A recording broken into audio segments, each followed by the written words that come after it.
अन्ना उसके खिलाफ अब आपके बीच में आए हैं।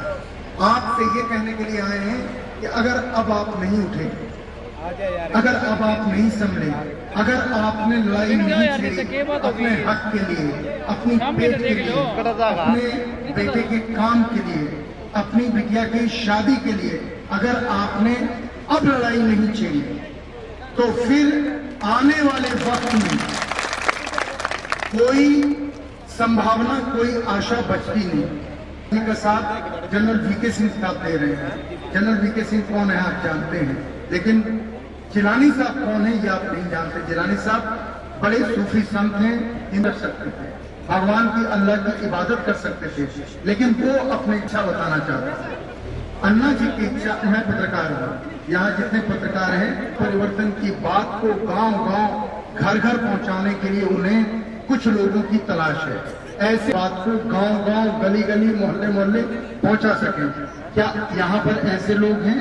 अगर ऐसे लोग हों जो अन्ना का सुर लिखें, 1 महीने के भीतर अन्ना जी के यहाँ से उनसे संपर्क होगा, अन्ना जी उन्हें बुलाएंगे और उसके बाद उनसे बातचीत करेंगे। देश कैसा है, देश में क्या बदलाव, कि अन्ना हजारे जैसा 75 साल का इंसान हमारे मुल्क में है, ये हमारी खुशकिस्मती है। हमारे पास इस समय कोई गांधी नहीं है, कोई जयप्रकाश नहीं है, क्योंकि हमारे पास अन्ना हजारे हैं। उस देश की आम जनता आज रो रही है, गिड़गिड़ा रही है, जीवन किस तरीके से बसर कर रही है।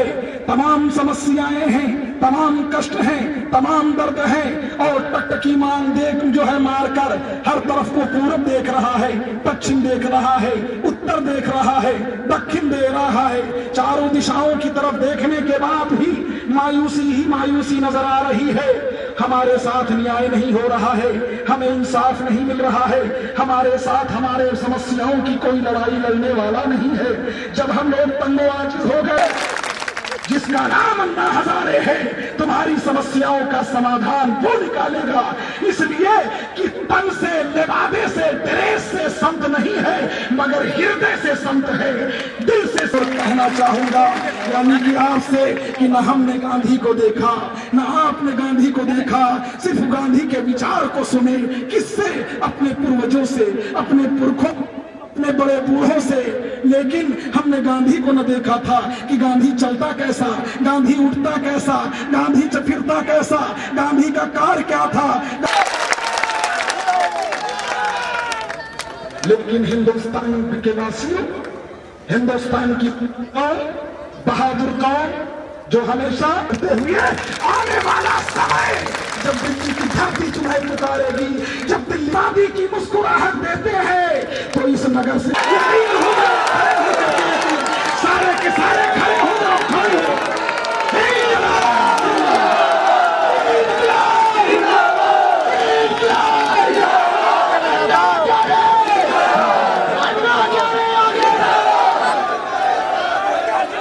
आदमी कम ही दिखाई दे रहे हैं।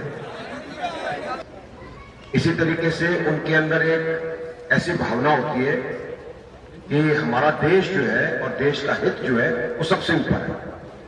तो अगर आप इस भावना को बाकी लोगों को दें तो ये इलाका नहीं, आसपास का इलाका, ये प्रदेश और ये देश सुधर जाए। तो ये आपने एक काम करना है। दूसरी चीज, हम सब लोग जो भी आज का तंत्र है, उस बहुत खुशी की बात है। देखिए कई बार जब आप इनकलाब, पीछे तो भाई कोई किसी को इनकलाब चाहिए नहीं, सब सोने वाले हैं। इनकलाब, इनकलाब, वंदे इनकलाब। सबके लिए नमस्कार, राम राम। जनरल साहब ने आपको बताया यहाँ फौज लगे, ये हमारे भाई, मैं भी फौजी है, आप भी फौजी है, जवान बनकर लड़ाई लड़े। गुंडागर्दी बढ़ रही है, महंगाई बढ़ रही है, पारिवारिक लोगों को परिवार चलाना मुश्किल हो रहा है। इसके बारे में मैं हमेशा चिंता करता था, क्योंकि मेरे दिल में जोर से सभा होती थी। प्रारंभिक जीवन के कारण थोड़ी दिक्कतें आ रही है। तो मैं ये कहने जा रहा था कि जब पाकिस्तान की लड़ाई हुई मेरे सब साथी शहीद हो गए। उसके पहले मैं सोचते बैठा था क्या होगा समाज का, गरीब लोगों को जीना मुश्किल हो रहा है। घर है, खेती बाड़ी है, लेकिन 40 साल हो गए घर में गया नहीं।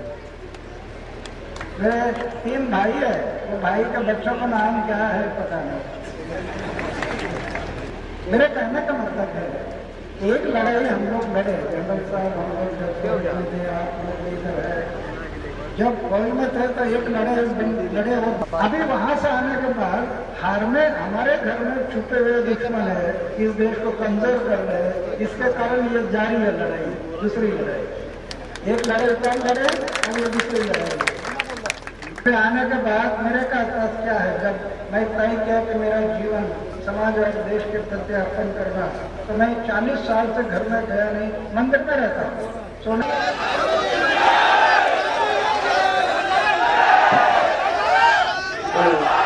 अन्ना ने आजादी के इन नारों को दोबारा जिंदा कर दिया। और कौन से 3 नारे थे? जिन नारों को वंदे इनकलाब इनकलाब, यही 3 नारे थे। और अन्ना ने इन नारों को देश में आजादी की दूसरी लड़ाई लड़ने के लिए कोई संगठन अन्ना को बनाना था। इस देश की संसद, इस देश की सरकार, इस देश के विरोधी दल जनता की लड़ाई नहीं लड़ रहे, जनता के हित में काम नहीं कर रहे। इसलिए अन्ना ने जनता का एक संगठन बनाया, उसका हम स्वागत करते हैं। आज आपने जिस तरह अन्ना का संघर्ष निमंत्रण स्वीकार किया और जिस तरह दोनों हाथ ऊपर उठाकर तालियां बजा करके अन्ना को बधाई दी, उसके लिए फिर से आपको एक बार बहुत बहुत धन्यवाद। दोस्तों, कि इस दूसरी लड़ाई को लड़ने के लिए, भ्रष्टाचार के खिलाफ लड़ाई लड़ने के लिए, महंगाई बेरोजगारी के खिलाफ लड़ाई लड़ने के लिए अन्ना को सिपाहियों की जरूरत है। 1 साल अन्ना को दे सकें, देश को दे सकें। अन्ना ऐसे लोगों की तलाश में है जो इस महान देश की आजादी के लिए संघर्ष में अपने जीवन का 1 साल दे सकें। क्या यहाँ पर जिस उत्साह से आपने तालियां बजाई, अगर पूरा पंडाल दे सकता है, इसके बाद भी सोचने के लिए आपको मैं एक और मौका देता हूं, क्योंकि अन्ना कहते हैं कि बहुत सोच समझ के किसी को अपना नाम देना चाहिए। ये देश का सवाल है, किसी को गलत फायदा नहीं करना चाहिए। तो एक काम कीजिए, अपनी जेब से पर्ची निकालिए, उसके ऊपर अपना नाम, अपना मोबाइल नंबर, पता लिख करके आप मेरे पास यहाँ मंच पे दे दीजिए। मैं यहीं पर बैठूंगा, मेरे पास भिजवा दीजिए। उन सबको अन्ना जी 1 महीने के भीतर अपने पास बुलाएंगे, चिट्ठी भेजेंगे और बुला करके उससे देश के हालात पर बातचीत करेंगे। बातचीत करने के साथ वैचारिक क्या रास्ता हो सकता है, वो भ्रष्टाचार, महंगाई, बेरोजगारी और इस संपूर्ण व्यवस्था के खिलाफ लड़ाई लड़ने के लिए उन्होंने कहा कि इस देश को बदलने के लिए हम सब अन्ना के साथ हैं। इसका मतलब कि चाहे साधारण इंसान हो, नौजवान हो, बहनें हो, जनरल वीके सिंह हो या फिर जैन गुरु हो, धर्म गुरु हो, सब अन्ना के साथ खड़े हो चुके हैं। और इस खड़े होने ने इस लड़ाई को आसान भी बना दिया है, महत्वपूर्ण भी बना दिया है। आप सबको मेरी बहुत बहुत बधाई अन्ना का साथ देने के लिए, अन्ना का स्वागत करने के लिए। और मेरे बाद सूफी जिलानी साहब बोलेंगे, उसके बाद जनरल साहब और फिर अन्ना जी। और आप देखिए कि मुल्क के हालात क्या हैं और क्यों आपको आगे बढ़ करके इसमें हिस्सा लेना चाहिए। तो सहयोग की अपेक्षा कर रहा हूँ। जय हिंद। जिलानी जी, संतोष भाटिया जी, मंच पर बैठे सभी आयोजक और अन्य प्रतिष्ठित और यहाँ पर आए मीडिया और प्रेस के लोग, प्रतिष्ठित मेरी निगाह में आप सब भाई और बहनें जो यहाँ पर बैठे हुए हैं, आपको नमस्कार, राम राम। और बड़े व्यवसायी कार्यों का, बड़े कारोबार कार्यों का जो एक संगठन बन गया है, क्योंकि बड़े कारोबारी राजनीतिक काम के लिए पैसा देते हैं, उसके बाद चाहे वो जमीन का अधिग्रहण हो, चाहे नीतियां हो, चाहे पॉलिसी हो। अभी हाल ही में आपको पता है कि चीनी को डीकंट्रोल कर दिया गया है। इसका मतलब ये भोजन ठीक उचित दाम पर मिले, और कहा गया है कि हम 2 रुपए के अंदर अनाज देंगे लोगों को। अगर 2 रुपए में अनाज मिलेगा तो किसान क्यों अनाज उगाएगा? उसको क्या उगाने की जरूरत है? वो भी लाइन में खड़ा हो जाएगा। तो हर एक चीज ऐसी है जिसमें गड़बड़ नजर आती है। भ्रष्टाचार इतना है कि उसके बारे में जितना कम कहा जाए उतना काफी है। परिवर्तन की जरूरत है, एक बदलाव की जरूरत है, कम से कम हम लोगों को तो लगता है। अब मैं आपसे पूछना चाहता हूं कि आपको लगता है कि नहीं? पीछे कुछ मेरे भाई ऐसे हैं जो बड़े खुश हैं कि जैसे चीजें चल रही है वैसे चलेंगी, लगता है कि नहीं? अगर आपको देखना चाहिए तो व्यवस्था परिवर्तन जरूरी है और आप उसके साथ जुड़िए। जनतंत्र मोर्चा क्या भला है?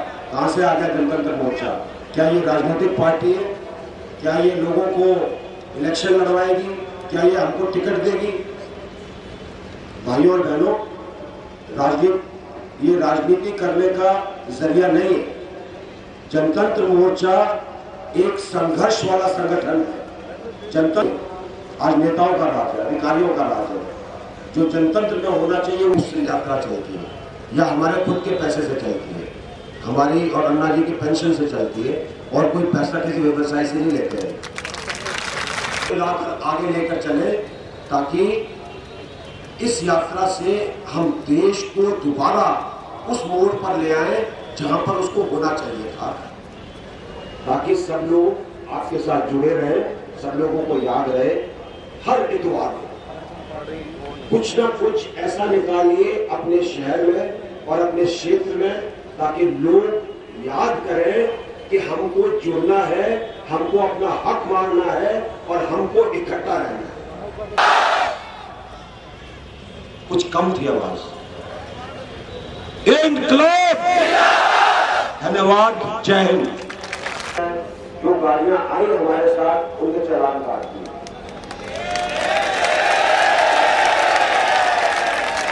तो मैं तो पुलिस अधिकारियों से निवेदन कर सकता हूं कि भाई ये जनता का काम है, हमारे साथ आपके चालान देने के पैसे नहीं है। तो इन गाड़ियों को जाने दीजिए, ये आपकी गाड़ियां है। ज्यादा होगा तो मुझे अपने पेंशन से कुछ और पैसे निकालने पड़ेंगे। बहुत बहुत धन्यवाद। जीना है तो कोहराम मचा दो।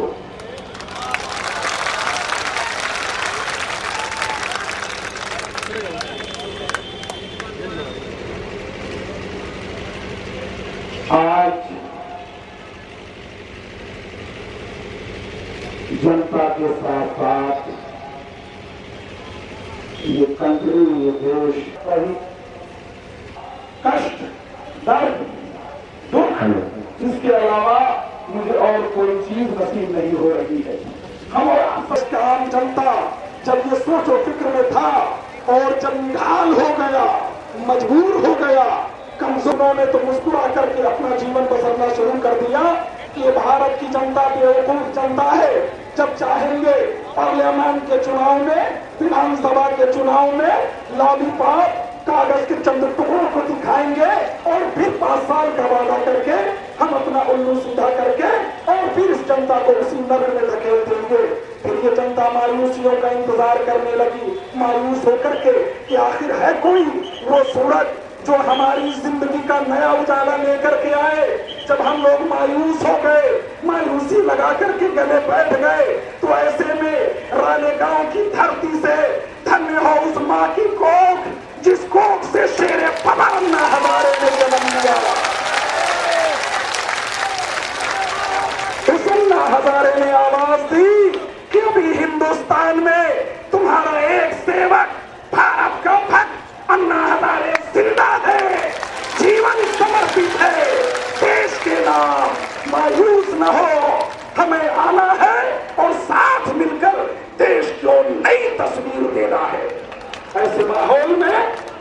अन्ना हजारे जी हिसार की सरजमीन पर, हिसार की धरती पर विराज, यानी दूसरी आजादी की लड़ाई की मुहिम जो श्री अन्ना हजारे जी ने छेड़ी है।